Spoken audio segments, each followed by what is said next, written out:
Welcome to Cooking to Feast. Today we're taking pork ribs, St. Louis cut to be specific, and we're going to smoke them for a little while until we get to these smoked pork ribs. These look great. So you're going to need ribs, butter, honey, you're going to need your sugars, and you're going to need your sauces. As far as spices goes, you're going to need paprika, salt, pepper, parsley, cumin, cayenne, onion, and garlic powder along with chili powder. There's an optional Jamaican jerk, tomato, and some orange powder as well. So one of the goals of feasting is getting that restaurant-like experience at home. And to do that, we're going to have to trim this down. We're going to have to get rid of the membrane on the back of it and make it look very appealing. So it's nothing worse than getting a bad bite. So first start by removing the membrane on the back. You can glide a knife underneath it. I would recommend a butter knife because it's easy to cut through this. And then once you have a firm grip on it, pull up on it. And here's the caveat here. Not all the membranes are made the same, so you can see I'm struggling with this one. But I swear on the second one, look here, clean pull. And this is what you'll be left with. And so you'll see there's still a lot of fat on here. Why do you want to get rid of that in barbecue? Why not just render it down? Well, most likely not all of it render down. And secondly, your spice isn't going to stick to it. So what am I doing here?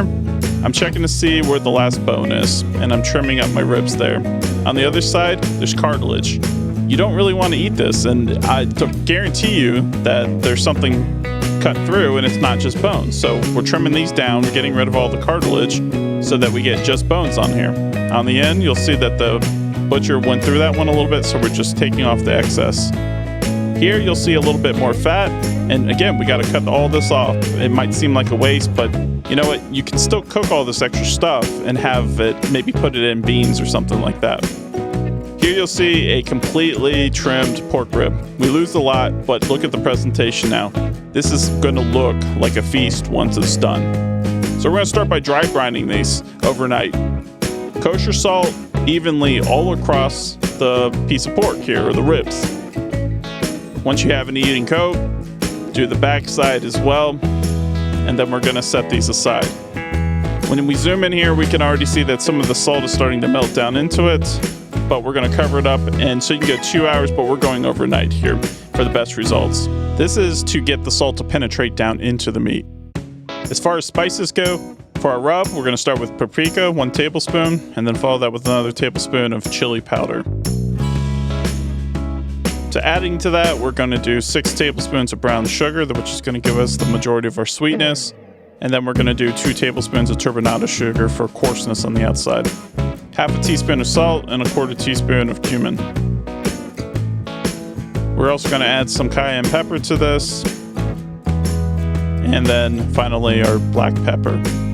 So here we're going to add some of our extras. I'm trying Jamaican jerk out today, doing tomato powder, and then we're going to add onion powder and our garlic powder to it as well. So we're going to blend these together. Yep, there you go. But I forgot something. I forgot to put in the orange peel that I wanted to try as well. And so I've tasted it. I've made a few adjustments. Nothing new, just added a little bit more paprika. So we're pouring equal parts of black pepper and salt, so 1 tablespoon each, plus a pinch of parsley and a 1/4 teaspoon of garlic powder. So this is going to be our first coat onto the meat.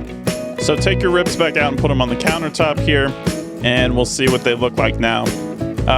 You can't see any indication of salt because it's actually been absorbed down into the ribs, and that's what we're looking for because smoke and seasonings only penetrate so far. So then we're going to give it the extra coating here with salt, pepper, garlic until we have a small coat. We've used a decent amount of salt already, so we don't want to oversalt them. Next, we're putting on our barbecue rub. Go thick on this. You don't want to see any exposed meat, and be liberal about how much you put on there. Pat it onto there. Don't rub like the name implies, but pat it down into it. We're trying to make it stick and adhere to the ribs. Put a little bit on the back, but don't go overboard as this is going to be more wasted than not.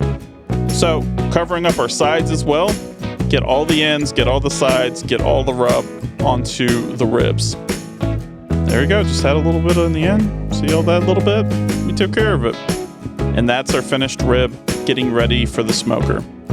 So I'd recommend letting these sit out for, I don't know, about 30 minutes or so until you get to what you see here. and see how the liquid from the rib has been pulled out and created a coat. This is going to help your rub stick onto the rib and not fall off in the smoker. So at this point, we're going to the smoker. I'm using my Pit Boss electric pellet smoker today, and we're going to use the convenience of it. So boom, clip open. Look at the ribs, I just put them on there. All right, they're looking good already. And we're gonna try to keep that red color. And one of the things we're gonna do is use this water pan. The evaporation is gonna help keep the rib moist, and smoke only happens when you have a moist rib. So now we're gonna give it 3 hours total at 250. So after 1 hour, I would normally wouldn't check it at this point, but for you guys, I want you to see it. It's just starting to firm up here. You start not to be able to tell the difference between the rub and the meat at this point. So after another hour, this is the point I would generally say, open it up and take a look. 2 hours in, I'm sure the rib is starting to get a little dried out on the outside. And again, dry rib, not gonna be able to interact with the smoke, and you're not gonna get as much smoky flavor. So with this, I'm just taking a little bit of water on here and making sure we moisten it up. Now you can use anything you want, apple juice, apple cider vinegar, Worcestershire sauce, butter, anything you want. But I'm just choosing to go with water because these are basic ribs and I think our seasoning is bold enough, but experiment. So after this, we're gonna smoke it for 1 more hour.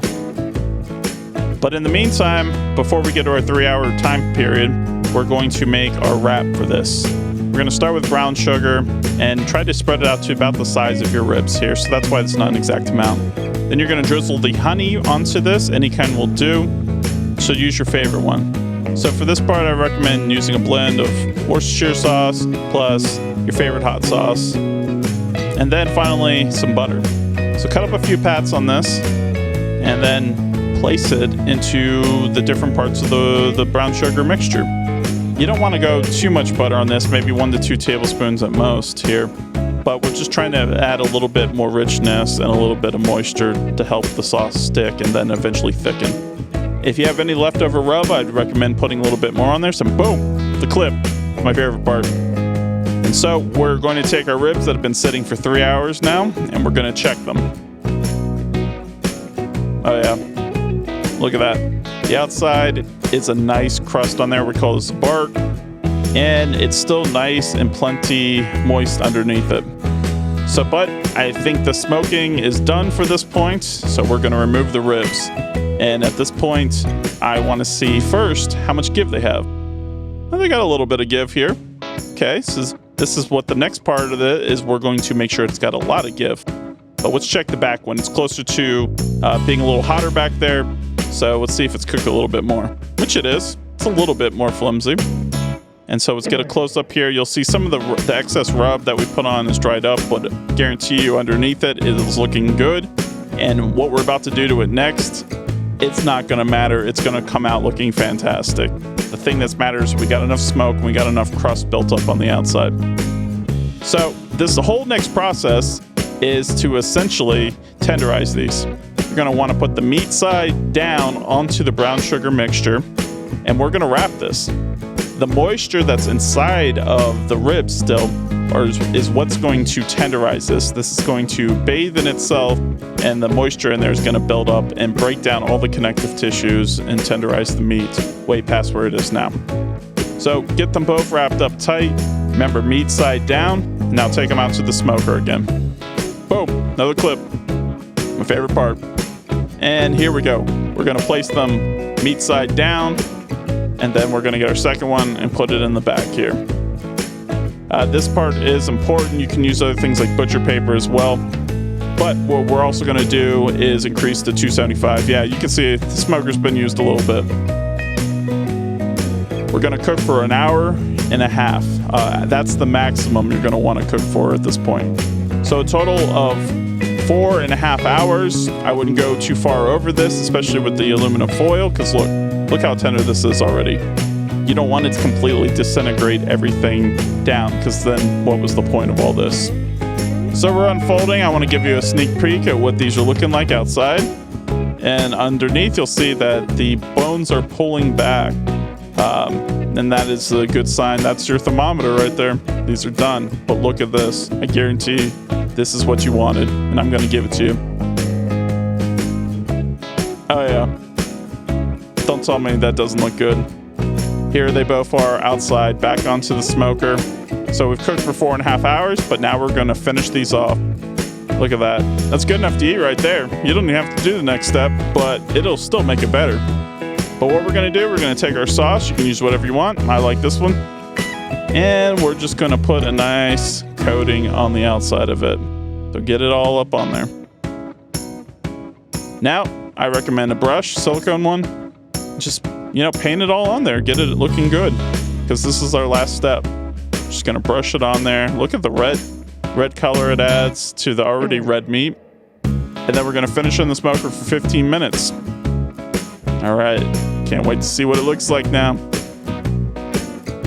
Oh yeah, get in there. And that is our finished ribs right there. Those look perfect. They are nice and sweet, but also got a nice little kick to them as well, from some of the seasonings and from the hot sauce. So it's not too over the top sweet, but look at the char on the outside. It's like this slight bite through layer that immediately melts away from the tenderness inside of it. We're gonna take these ribs in and wrap them, and so they're going to redistribute the juice. But after they're done, they're worth the wait.